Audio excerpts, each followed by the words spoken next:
नीलकंठ वर्णी।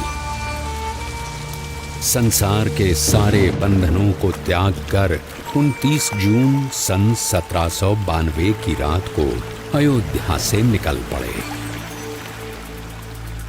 जीव प्राणी मात्र के कल्याण के लिए शुरू हुई उनकी इस अद्वितीय कल्याण यात्रा के प्रथम लगभग 4 महीनों में उन्होंने अयोध्या से अमरपुर, नैमिषारण्य, बरेली, नारदवन, हरिद्वार, श्रीपुर, गुप्तकाशी, त्रियुगी नारायण और गौरी कुंड आदि स्थानों से होते हुए केदारनाथ की यात्रा की।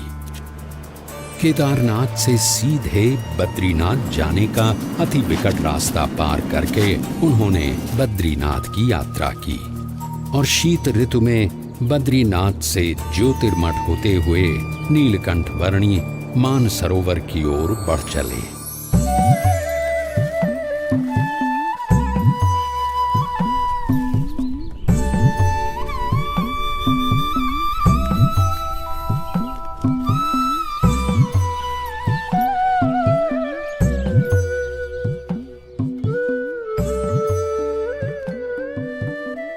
सत्यं वद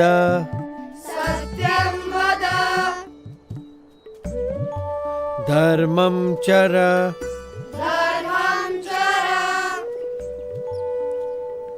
सत्यान्न प्रमदितव्यम्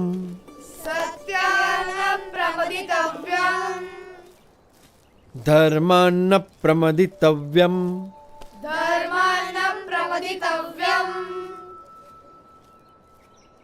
धर्म पालन, अहिंसा, सेवा, यह सब अच्छे मनुष्य जीवन के लक्षण हैं और इसीलिए इन सब सद्गुणों को अपनाते हुए परोपकारी जीवन जीना चाहिए। उसी में मनुष्य जीवन की सार्थकता है।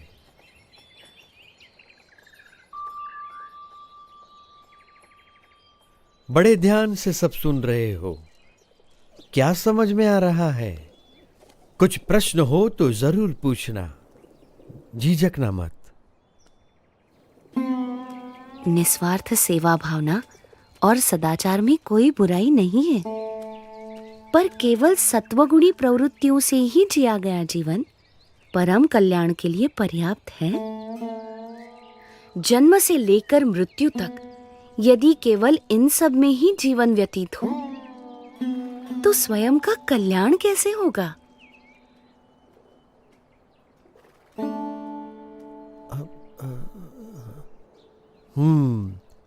बड़े गुणी लगते हो, विद्याभ्यासी भी लगते हो और तर्क भी बहुत अच्छी तरह से प्रस्तुत कर लेते हो।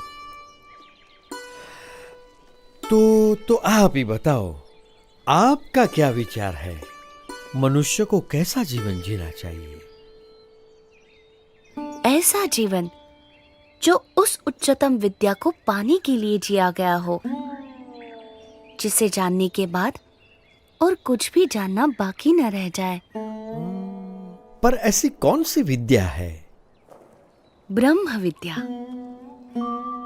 जिससे अपने अहंकार, स्वभाव, अज्ञान, इंद्रियों एवं अंतःकरण की गुलामी, हर प्रकार के दुख, सारे बंधन, जन्म मरण के चक्कर, इन सब से मुक्ति पाकर आत्यंतिक कल्याण प्राप्त होता है।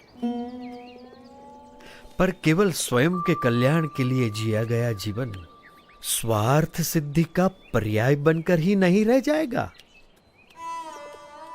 यदि व्यक्ति यथार्थ रूप से आत्यंतिक कल्याण के मार्ग पर चल पड़े तो उसका जीवन अपने आप ही सबके लिए कल्याणकारी बन रहता है, एक यज्ञ के समान बन जाता है।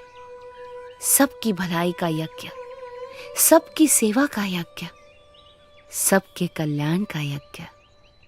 अच्छा, पर आप हो कौन? मैं नीलकंठ हूं। आप इस उम्र में ऐसे अकेले क्यों निकल पड़े हो? सबको परम कल्याण के मार्ग पर प्रेरित करने के लिए यही मेरे जीवन का उद्देश्य है। उम्र से तो आप शिष्य जैसे लगते हो, पर ज्ञान से गुरु हो।